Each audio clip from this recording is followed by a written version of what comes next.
Hello' friends, মই জিত আৰু জিত কাশ্যপ শ্ব'লৈ সকলোকে স্বাগতম। আৰু আপোনালোকে যদি মোৰ আগৰ কণ্টেণ্টবিলাক চাই পেলাই অলপ ভাল পাইছে, তেতিয়াহ'লে আপোনালোকে চেনেলটো ছাবস্ক্ৰাইব কৰিব, শ্বেয়াৰ কৰিব।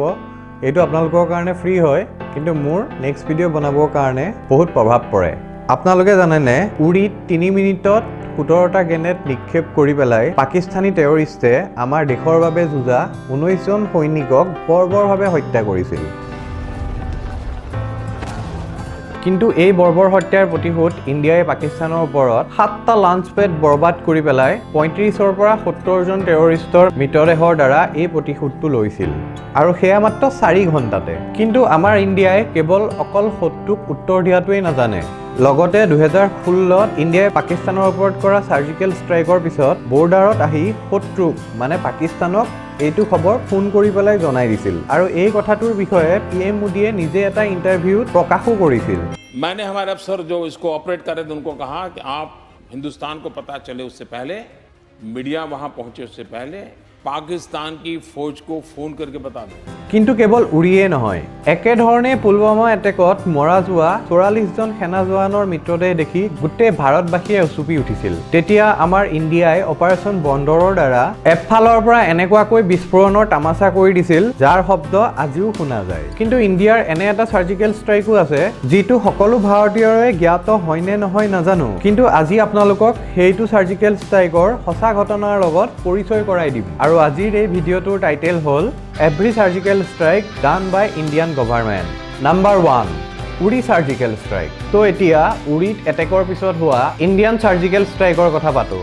ইণ্ডিয়ান আৰ্মিয়ে নিজৰ জীৱনৰ কথা চিন্তা নকৰি পাকিস্তানত সোমাই পেলাই ইয়াৰ এনচাৰ দিলে। কিন্তু ইণ্ডিয়াই টেৰৰিষ্টৰ দৰে ইয়াক লুকুৱাবলৈ ট্ৰাই কৰা নাছিল।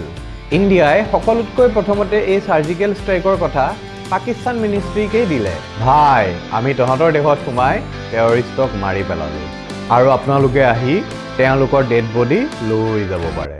कि आज रात हमने ये किया है, ये लाशें वहां पड़ी होगी, तुम्हें समय हो तो जाकर के ले आओ। Now that's pretty bold of India, right? কিন্তু কিবা এটা কাহিনী সম্পূৰ্ণকৈ জানিবলৈ হ'লে কাহিনীটোৰ প্ৰথমৰ পৰা জানাটো বহুত দৰকাৰী হয়। আৰু ইণ্ডিয়াৰ এই প্ৰতিশোধৰ কাহিনী ষ্টাৰ্ট হৈছিল জম্মু আৰু কাশ্মীৰৰ উৰি ছেক্টৰত, য'ত 4টা জইচ-ই মহম্মদৰ টেৰৰিষ্টে ইণ্ডিয়ান আৰ্মিৰ 12 ব্ৰিগেডৰ ওপৰত 18 ছেপ্টেম্বৰ 2016ৰ ৰাতি আন্ধাৰত আহি এটেক কৰি দিছিল। ইহঁতে কায়াৰ দৰে ৰাতি এটেক 5:30 বজাত 3 মিনিটত 17টা গ্ৰেনেড শুই থকা সেনা জোৱানৰ ওপৰত দলিয়াই পেলাই কৰিছিলে, য'ত আমাৰ 19জন সেনা জোৱান শ্বহীদ হৈ গ'ল আৰু লগতে 20জন সেনা আঘাতপ্ৰাপ্তও হ'ল। আৰু শ্বহীদ হোৱা সেনাৰ ভিতৰত দুৰ্গা ৰেজিমেণ্টৰ 10th বেটেলিয়নৰ 3জন সেনা আৰু বিহাৰ ৰেজিমেণ্টৰ 6th বেটেলিয়নৰ 16জন সেনাৰ জীৱন শেষ হৈ গৈছিল। গ্ৰেনেডৰ বিস্ফোৰণত 150 মিটাৰ ৰেডিয়াছত বিয়পি পৰিছিলে জুই, যি জুই লাগি পেলাই 13জন সেনাৰ মৃত্যু হৈছিল আৰু বহুত সেনাই আঘাতপ্ৰাপ্ত হৈ গৈছিল। নিজৰ সেনাক এনেধৰণে মৰা দেখি পেলাইও বাকী সেনাসকলে কিন্তু হিম্মত হেৰুওৱা নাছিল। আৰু ইয়াৰ পিছত হোৱা 6 ঘণ্টাৰ ফায়াৰিঙত ইণ্ডিয়ান সেনাই জইচ-ই মহম্মদৰ সেই 4টা টেৰৰিষ্টক গুলিয়াই পেলাই মাৰি পেলাইছিলে। কিন্তু আমাৰ ভাৰতৰ ল'ৰাক হেৰুৱাৰ বেদনা এই মাত্ৰ 4টা টেৰৰিষ্টক মাৰি পেলাই কমপ্লিট হোৱা নাছিলে। কাৰণ এই কথাটো ইণ্ডিয়ান গভৰ্ণমেণ্টে, ইণ্ডিয়ান আৰ্মিয়ে আৰু ইণ্ডিয়ান পাব্লিকে ভালকৈয়ে জানিছিল যে যেতিয়ালৈকে টেৰৰিষ্টক সিহঁতৰ নিচিনাকৈ উত্তৰ দিয়া নাযায়, তেতিয়ালৈকে সেইবিলাক টেৰৰিষ্ট চিধা নহয়। আৰু সেইকাৰণে ইণ্ডিয়াৰ গভৰ্ণমেণ্ট আৰু ইণ্ডিয়ান আৰ্মিয়ে এটা ডাঙৰ ষ্টেপ ল'লে। আমাৰ দেশৰ প্ৰাইম মিনিষ্টাৰ নৰেন্দ্ৰ মোদীজীয়ে সেনাক ষ্ট্ৰাইক কৰাৰ প্লেনিঙৰ বাবে সম্পূৰ্ণৰূপে পাৰ্মিশ্যন দি দিলে। আৰু ইণ্ডিয়াই এই এটেকৰ ষ্ট্ৰং দায়িত্ব ঘাতক প্লাটুন, য'ত 20জন ছলজাৰ্ছ মানে commanding captain, 2 non commissioned officers, special team যেনে marksmen, spotter pairs, light machine guns, radio' operator ছলজাৰক দি দিলে, য'ত 20জন দুৰ্গা আৰু 6জন বিহাৰ ৰেজিমেণ্টৰ সেনাও আছিল। আৰু এইখিনি সেনাই নিজৰ লগৰৰ ওপৰত হোৱা প্ৰতিশোধ ল'বলৈ অকণো দেৰি নকৰিলে। 28 ছেপ্টেম্বৰ 2016ত ৰাতি 12:30 বজাত আমাৰ সেনাই চাৰ্জিকেল ষ্ট্ৰাইকৰ অপাৰেশ্যন ষ্টাৰ্ট কৰি দিলে, য'ত সকলোতকৈ প্ৰথমতে কামাণ্ডোজক LOCত এয়াৰ ড্ৰপ কৰা গ'ল। সূত্ৰৰ মতে আমাৰ সেনা পাকিস্তানৰ ভিতৰলৈ 3 কিলোমিটাৰ সোমাই গৈছিল। আৰু তেওঁলোকে কেৱল এটা জেগাতেই নহয়, পাকিস্তানৰ ভীমবাৰ, হট স্প্ৰিং, কেল আৰু লিপা ছেক্টৰত এটেক কৰি ইণ্ডিয়াই টেৰৰিষ্ট সোমোৱা সকলো 7টা লঞ্চ পেড ধ্বংস কৰি দিলে। এইটো এটেকত হেলিকপ্টাৰৰো ইউজ হৈছিল আৰু আমাৰ সেনাই ৰাতি 4:30 বজালৈকে আমাৰ দেশৰ সীমাৰ বাহিৰত থাকি পেলাই এই অপাৰেশ্যনটো সম্পূৰ্ণ কৰিছিল। লগতে যেনেকৈ মই কৈছিলোঁ এই এটেকত 35টাৰ পৰা 70টা টেৰৰিষ্ট মৰা গৈছিলে আৰু আনফালে আমাৰ সকলোবিলাক সেনা সুকলমে ভাৰতলৈ উভতি আহিছিলে। যাৰ পিছত ইণ্ডিয়াৰ এই ডাঙৰ ষ্টেপৰ সন্মান কেৱল ইণ্ডিয়াৰ জনসাধাৰণেও নহয় বেলেগ দেশেও কৰিছিলে। আৰু আমাৰ দেশৰ ডিফেন্স মিনিষ্টাৰ ৰাজনাথ সিঙেতোন এইখিনিলৈকে কৈছিল যে এই চাৰ্জিকেল ষ্ট্ৰাইকৰ দ্বাৰা পৃথিৱীলৈ ক্লিয়াৰ মেছেজ যায় যে আমি আমাৰ ইয়াত বা বৰ্ডাৰৰ কাষত বা য'তে প্ৰয়োজন হয় টেৰৰিষ্টক শেষ কৰিমেই। Number 2 operation sunrise.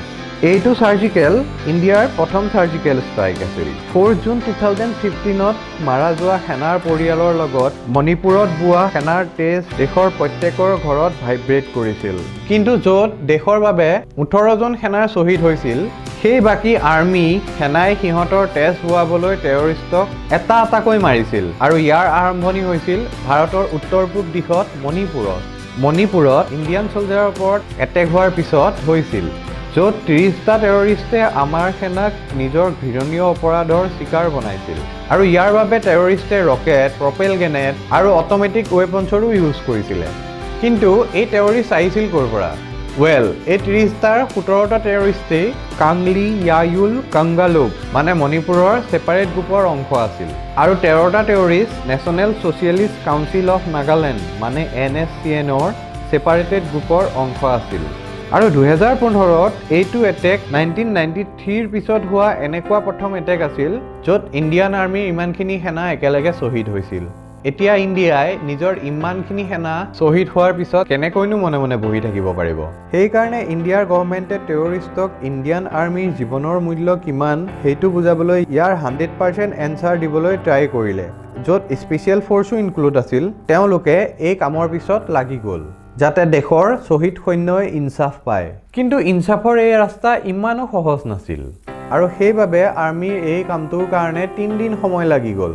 কিন্তু 7 জুনত ইণ্ডিয়ান আৰ্মিৰ হাতত টেৰৰিষ্টৰ এটা ডেড বডি আহিল আৰু ইয়াৰ পৰাই আৰ্মিয়ে বাকী আতংকবাদীৰ মেছেজখিনিও পাই গ'ল। যাৰ পৰা আমাৰ সৈন্যই যেতিয়া ইণ্টাৰচেপ্ট কৰিলে তেতিয়া তেওঁলোকে গম পালে যে বাকী টেৰৰিষ্টখিনি ম্যানমাৰত লুকাই আছে। কিন্তু নিজৰ দেশৰ বাবে আমাৰ শ্বহীদ ভাইৰ বাবে আমাৰ সৈন্যৰ একো বাধা আহিব নিদিলে। খুদ PM মোদীয়ে ম্যানমাৰ অথৰিটিৰ সহায় বিচাৰিলে আৰু এই সহায়ৰ হাতৰ লগত ষ্টাৰ্ট হ'ল অপাৰেশ্যন ছানৰাইজ। আৰু শত্ৰুক দেশৰ ৰক্ষাৰ কাৰণে দিয়া সকলোবোৰ মিছনৰ দৰে এইটো মিছনো কিন্তু একেবাৰে ইজি নাছিল। কিন্তু তাৰ পিছতো আমাৰ দেশৰ সৈন্যই 3টা বেলেগ বেলেগ প্লেচত থকা টেৰৰিষ্টক টাৰ্গেট কৰিলে, যাৰ ভিতৰত এটা আছিল নালাক যি ইণ্ডিয়াৰ নাগালেণ্ড ৰাজ্যত আছে, আৰু দ্বিতীয়টো আছিল মণিপুৰৰ ৰাজ্যৰ চাচাদ, আৰু তৃতীয়টো ঠিকনা আছিল আমাৰ কাষৰ দেশ ম্যানমাৰৰ বৰ্ডাৰৰ ভিতৰত থকা অঞ্জিয়া। এইকেইটা প্লেচত সোমাই আমাৰ সৈন্যই মিছনটো ৰাতি 3টা বজাত ষ্টাৰ্ট কৰিছিলে আৰু মাত্ৰ 45 মিনিটৰ ভিতৰত আমাৰ সৈন্যই সকলো টেৰৰিষ্টক নিজৰ সৈন্যৰ হত্যাৰ মূল্য ভালকৈয়ে বুজাই দিলে। এই এটেকত মিলিটাৰী অফিচিয়েলি হিচাপ মতে 30ৰ পৰা 50 টেৰৰিষ্টক মাৰা গৈছিলে। আৰু আনফালে যদি আমাৰ সৈন্যৰ কথা কওঁ তেতিয়াহ'লে আমাৰ সকলোবিলাক সৈন্য নিৰাপদে দেশৰ ভিতৰলৈ উভতি আহিছিলে। আৰু ইণ্ডিয়াৰ মেজৰ জেনেৰেল ৰণবীৰ সিঙৰ মতে এইটো কথাও পোহৰলৈ আহিছিল যে মণিপুৰৰ দৰেও এই টেৰৰিষ্টে ইণ্ডিয়াৰ আৰু বেলেগ জেগাত এটেক কৰি বহুত মানুহক হত্যা কৰিবলৈ পাগল হৈ আছিল। কিন্তু ইণ্ডিয়াৰ চাৰ্জিকেল ষ্ট্ৰাইকৰ কাৰণে সিহঁতৰ সকলোবিলাক প্লেন ফেইল হৈ গ'ল। নাম্বাৰ 3 অপাৰেশ্যন বান্দাৰ।